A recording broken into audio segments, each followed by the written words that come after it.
Brought to you by Thomas Allgaier and Frennis. This edition highlights key LinkedIn posts on commercial fleets in weeks 42 and 43. Frennis supports automotive enterprises and consultancies with market, customer, and competitive intelligence in the commercial fleet sector, with a strong focus on digital solutions and emerging technologies. Welcome back to the deep dive. You know, if we had to summarize the flood of content we looked at from the commercial fleet space these past couple of weeks, it's really this. The industry seems to have moved firmly past the if of electrification. Now it's grappling with the practical, the systematic how. It feels like pragmatic momentum. Exactly. We saw a really definitive shift. The conversation is just not primarily about vehicle range anymore. Right. It's centered on, well, scaling deployments, integrating these now quite mature data platforms, and maybe most critically, how policy is starting to actually reinforce the total cost of ownership advantages, even with those, persistent infrastructure bottlenecks. Okay, so our goal for you today is really to pull out the most important nuggets we found for fleet professionals. We're going to drill into the smart partnerships, try to understand infrastructure maturity, and maybe identify the digital strategies needed to really unify fleet operations. Yeah, and what's become really clear across the sources is that the challenge isn't so much the trucks anymore. I mean, the technology basically works.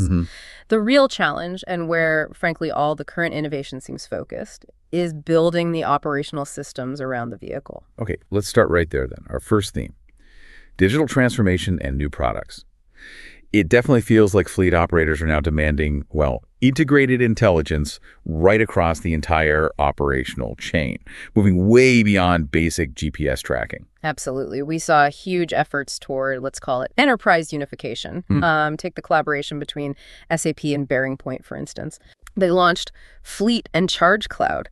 Sebastian Wagner highlighted this one, and it's designed specifically to simplify and optimize that whole end-to-end EV fleet management piece. So tying energy usage directly to charging and operational planning.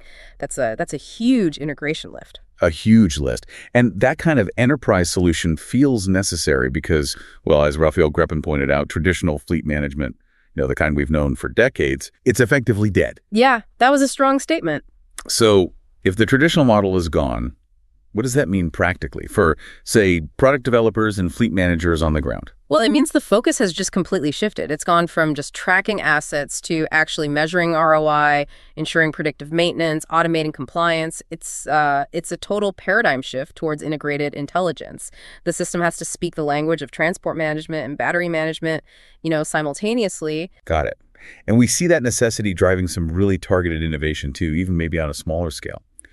Hamid Ahmed highlighted that ChargePoint released a home charging solution, specifically tailored for European company car fleets.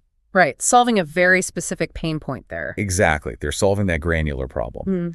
How do you streamline reimbursement for charging at home while making sure the sustainability tracking is actually accurate? And it's not just the big vendors doing this. Internal digitization it's really booming. Leonard Tan shared this great success story from BYD Europe's IT department.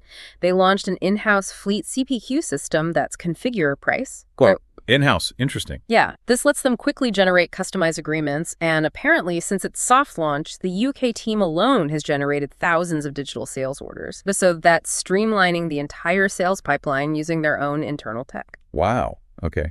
That focus on standardized unified data seems to feed right into a massive looming compliance issue that Salinay Parlak flagged, this explosive trend of digital product passports for vehicles by 2025. Oh, yeah. That's a big deal, a really big deal. These passports are set to standardize data. I mean, everything from charge sessions to maintenance history, providing basically a tamper-proof record. Oh. This is a potential game changer, not just for regulatory compliance, but critically, it's likely going to drastically improve resale value. It gives the buyer undeniable proof of the vehicle's history and its health. Okay, so if the software integration piece is the path to transparency, the bottleneck, it seems, remains the electrons themselves. Right. The integration only works if you can reliably feed the fleet. Exactly. Which brings us neatly to our second theme, taming the grid. The consensus seems to remain that the biggest constraint isn't vehicle capability anymore, but grid capacity and power management. That is the absolute reality right now, yeah. No. Robbie Moyano put a fine point on it. He described this perfect storm that happens when a typical fleet deco suddenly demands hundreds of kilowatts in minutes right after a shift ends. And if you're building serious depot infrastructure, you need, well, 1,000 kilowatts plus. And utilities, they're often quoting 12 to 18-month lead times for those major upgrades. You can't wait 18 months if your fleet's ready to deploy now. So the innovation, it seems, is flowing into these grid-aware charging partnerships. We saw a really fascinating example in New York, supported by NYSERDA, detailing the collaboration between the Mobility House and Itron. Yes, and what's really fascinating there is how they're solving it. As detailed by teams including Nick Phillips, Don Reeves, and Marina Donovan, they're using flexible service connections. So they dynamically manage the EV loads based on real-time grid conditions. So instead of demanding a massive utility upgrade. Exactly. The system communicates the grid status and adjusts the charging rate accordingly. This helps accelerate deployments, especially for high-density users like electric school buses, letting them grow without those massive upfront infrastructure costs. Makes sense. And if those utility wait times are your primary enemy, well, you need solutions to augment your current capacity, right? Casper Norden highlighted Decade Energy's approach. They use software-led optimization to help depots enhance grid flexibility and effectively augment capacity, supporting a staged charger rollout with the power you already have. Yeah, which raises a really important policy question, actually. Dr. Julia Hildermeyer addressed how Europe really needs to accelerate freight electrification through smarter planning and smarter pricing. Smarter planning, smarter pricing. How? Well, the policy goal is essentially to internalize grid constraints, introduce better tariffs that reflect actual time of use dynamics, basically make peak time charging expensive enough to naturally push fleet operations towards off-peak hours through dynamic pricing. Got it. And just to give everyone a sense of the sheer physical scale the market is trying to hit here, Ethan C. noted that Australia's new heady truck site set a 960 kilowatt operational benchmark for high power charging. 960 kilowatt, yeah. That is essentially redefining what fast charging even means for heavy fleets. It sets the physical bar for future depot installations pretty much globally. Wow, that's impressive scale. But those high power benchmarks, they're only financially sound if the TCO calculations really work out. Good point. Which pivots us perfectly to theme 3, policy, market drivers, and strategic success. We need to know what's actually driving these big business decisions. Absolutely. Well, first off, we saw definitive proof that policy pull works.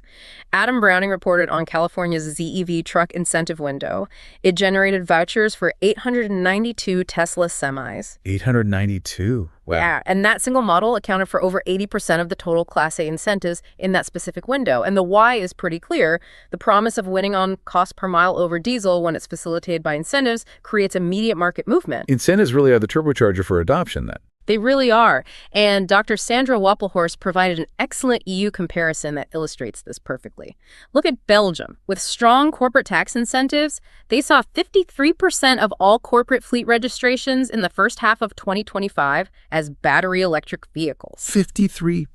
That's massive. Over half. So what was the contrast then? Well, Germany, which offers far smaller tax benefits, saw only an 18% BEV share during that same period. Only 18%. That's stark. It really shows that the structure of the policy, specifically tax incentives affecting immediate cash flow, rather than just, say, depreciation that really dictates the pace of the fleet transition. Okay. Beyond policy, we're also seeing the strategic market shape up through consolidation. Dr. Michael Seuss analyzed 3 major M&A deals in European fleet management. Yellow Fox, Kinzel acquiring Tashofresh, and Geotab buying Verizon Connect's international operations. Right. That flurry of activity isn't just about growth for growth's sake. It seems to be about acquiring the necessary data platforms and the talent needed to challenge the market leaders. It signals an expectation of valuation recovery and, frankly, massive ambition, particularly from players like Kinzel. They seem to be making really aggressive moves to unify these disparate fleet systems. And when we talk strategy, we really have to turn to the wisdom coming from those who've already scaled this mountain. Marcus Kroger, who manages over 700 electric trucks. Yeah, his insights were gold. He shared 5 crucial realities. We probably need to spend a moment on these. Absolutely. His number one reality is maybe the most sobering. Grid capacity is the real constraint, full stop. And fleet operators absolutely must start grid planning 18 months in advance. 18 months. That's not optional, he says. That's the required lead time to successfully scale. That 18-month figure is a huge takeaway. He also stressed that operational necessity demands robust en-route charging capability, especially since, winter consumption can spike battery usage by 50%. 50%, yeah. And he noted that relying on legacy systems built for diesel, well, that results in operational chaos. You just can't force old tools to manage battery cycles and energy demands effectively. Makes sense. And from a purely financial strategy standpoint, Mark Canton gave fleets a really fundamental reminder about residual value. Yes, the end-of-life value. Exactly. Many fleets apparently lose money at the point of disposal because they don't track residual value strategically and sell assets in a timely way. He stressed that cannibalization, using old units as parts bins, it just kills resale value. It needs to be replaced by a disciplined, data-driven approach to asset disposal. That attention to detail, both operational and financial, takes us nicely to our final theme, which I think is often the most neglected: operational reality and the human element. This is all about execution and the people actually driving this shift. Yeah, and we have to address that gap between the lab or the spec sheet and the actual road. Rachel McNeil highlighted data suggesting fleet operators often report real-world EV ranges closer to, say, 120 miles versus the 220 miles advertised. That's a big variance. Why such a huge discrepancy? Well, it really boils down to those real-world variables: specific driver behavior, heavy payloads, the actual route characteristics like hills. Jamie Sand's insight really underscores this. The transition cannot be built on optimistic assumptions. It has to be built on validated, real-world test data reflecting your specific, actual duty cycles. Right. Test it for your own use case. But despite these real challenges, practical progress is happening on the ground. We saw Thomas Karpovicius celebrating Transitalia Cargo Group, completing their fleet renewal. They got their last 10 brand new electric trucks, a crucial pilot step for them towards full electrification. That's great to see. And innovation isn't always about replacing the whole truck either. Andreas Metko highlighted how Siemens is testing the e-trailer configuration with Betz Transport. The e-trailer, how does that help? Well, it aims to boost efficiency on certain duty cycles without needing a full vehicle replacement. Adds electric assist from the trailer itself. Clever. Okay. And when focusing on scaling, that human element becomes absolutely paramount, doesn't it? Yeah. Leslie Slater drew a really vital distinction here. Successful fleet electrification requires not just change management, covering infrastructure deployment and driver training. Right, the technical stuff. But change leadership. Change leadership. Okay, what's the practical difference between leadership and management in this context? Well, as she put it, leadership is about engaging drivers early, getting their buy-in, and really fostering internal advocacy. If the people actually operating the trucks aren't on board, aren't maybe even excited about it, your performance data, no matter how good your integrated system is, it's probably going to suffer. You need their hearts and minds to really optimize the system. That makes perfect sense. Yeah. And speaking of internal knowledge, Leyhan Hansen highlighted a massive problem, particularly in the work truck industry: the knowledge silo problem. Ah, yes. Tell us about that. This is where really valuable specialized insight, like, say, a technician finding a process that saves $45,000 annually on hydraulic maintenance, or maybe an HR director figures out how to reduce tech turnover by 40%, that knowledge just stays locked away in that team or department. Trapped knowledge. It's tragic, really. The industry isn't just competing on technology anymore. They're competing on execution. And execution requires shared wisdom. If that specialized knowledge stays locked in small teams or individual brains, it actively hinders the broader industry-wide progress towards efficiency and ultimately profitability. That brings us right back to the systems and the strategy, doesn't it? We've sort of established that the vehicle tech is largely ready. But the pervasive challenges, they really lie in those grid connections and the data integration across all those silos. Exactly. And the success stories, like the ones Marcus Kroger shared from managing hundreds of trucks, they all emphasize those long lead times needed for infrastructure. The 18 months again. So, perhaps the final provocative thought for you, the listener, to consider is this. Given that grid connection is now arguably the central obstacle, and you likely need that 18 months lead time for serious planning, how does your organization prioritize building the necessary systems and the crucial partnerships, both internal and external, starting right now, to ensure you actually hit your deployment targets 18 months down the road? That's the strategic timeline the market seems to be operating on now. If you enjoy this deep dive, new editions drop every 2 weeks. Also, be sure to check out our other editions covering electrification and battery technology, future mobility and market evolution, and next-gen vehicle intelligence. Thank you for joining us, and we look forward to seeing you back here soon.